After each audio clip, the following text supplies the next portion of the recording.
So happy you joined us. We are joined, as always, by Greg Engert, beer director for the Neighborhood Restaurant Group, a James Beard Award nominee. The group includes, soon to include, coming soon, Where We Are, Blue Jacket. We're nearly there. We've been talking about it for many months now. Greg, it is always good to see you. First of all, we're going to take care of the, you could argue, very important business, the beer of the week. What do we have on tap this week?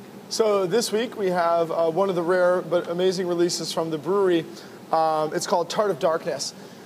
And when I say rare, I shouldn't actually say that as much because the brewery's beers, though rare tasting, are becoming more and more ubiquitous. I've mentioned in the past that Patrick Roux, who's the owner, a few years ago, decided to expand his operation down in Placentia, Southern California, in Orange County, in a kind of a very nuanced way. Rather than just buying more stainless steel tanks and just continue to make more and more of some of his, kind of more mundane or approachable beers, he decided to cut them out of his program almost entirely and buy barrel after barrel after barrel after barrel and become almost more like a winemaker than like a brewer. So most of the beers that he's releasing now have spent some time in oak, which means that you're brewing a lot of beer, putting it in the barrels, and then leaving it for a very long time. It's a huge investment, but as we'll see when we taste Tart of Darkness, it pays great dividends. Tart of Darkness is a really fascinating beer because you can see it's black in color. It has a kind of American stout quality to it. It's only 5.6% alcohol, which typically you expect something barrel-aged and dark to be big and bold and boozy. This one is lower in alcohol. It's a stout that they age in used barrels and adding in their kind of proprietary blend of souring yeast, or souring bacterias and wild yeast. And the barrels they use are those that have previously held other brewery beers, like Black Tuesday, which is their imperial stout, and other strong ales. So in many ways, I think what they're doing is they're taking barrels that are maybe less effective than they once were for aging those particular styles of beer. And then rather than just, retiring them immediately, they're giving them one or two last goes with a brand new beer in souring bacteria and yeast. All right.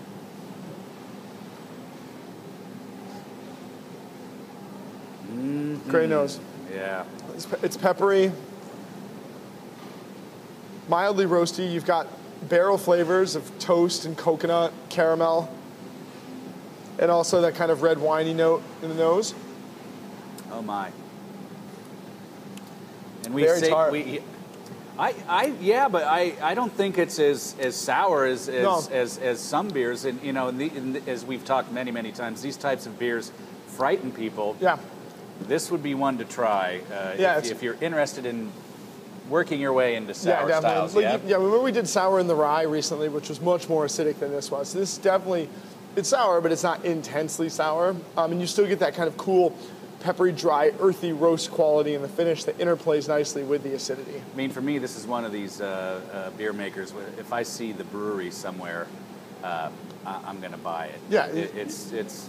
That's a good point. That's a really cool. Thing. That's the greatest compliment a brewery can have. And at the end of the day, I think most breweries hope that people associate a love of their beers with their brewery rather than just with specific beers, because at the end of the day, everyone makes so many different kinds of beer. Dogfish Head is a classic example of this. They are lucky enough to have people who still will come into our bars and restaurants and just order a Dogfish Head. Yeah. And they're kind of happy with whatever they get. And so I think you kind of say the same thing about the brewery. We've said the same thing before about like Stone and any of their IPAs they make. And so it's a cool thing. With the brewery, what's interesting though is you got to look at your labels because you never know what it's going to be. They have fruity, spicy beers. They have lots of sours. They have stouts. They make a lot of stuff, but they don't tend to make too many big hot bombs, like Stone would. But a great brewery overall. And if you're not sure you're going to like it, share this with a friend. Yeah, exactly. And, you can discuss. Yeah. What is good to pair this with? Well, we just, I paired it with, at our restaurant at Birch and Barley recently, we paired it with this amazing grilled octopus dish. It was fantastic. So taking that home, if you don't want to grill octopus or something at your house. Come on, surprise your girlfriend. Any kind of of whitefish fillet that's been grilled is awesome with this, because like you said, it's sour but not overtly sour. It's not too strong or heavy, but I love that little bit of that roasty note working in with that. Arugula salads based on arugula or green kind of dank herbs that you have a kind of peppery effect themselves are fantastic. This can work as a kind of vinaigrette of sorts for that. So I think it can go with a lot of stuff. Actually. We are at Blue Jacket, coming soon, very soon. This is our third episode here. 2 weeks ago, am I doing the math right? Yeah, that's right. We talked about the Genesis. Last week we talked about some of the collaborations and the beers you're making. I would encourage everyone to go to WTOP.com, put Beer of the Week in the search box, and you can go back and watch those episodes and learn more about Blue Jacket.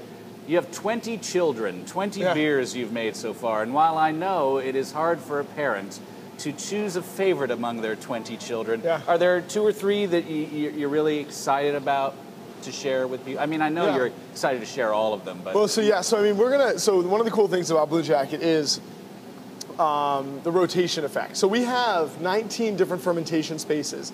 This allows us to brew lots of different kinds of beers, experiment all the time, try to affect a rotational aspect, so when you come into Blue Jacket, you never know what you're going to get. There's going to be something new all the time. Of course, brewing the flavor category, so we always have some sour beers, some hoppy beers, some roasty beers, just like we stock at the rest of our restaurants.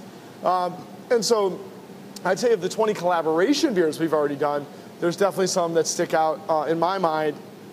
One was the beer that we did called Grey Jacket overseas with De La Seine. That was really dry and bitter and delicious. We featured that. We did. We talked about that. Yes, we did.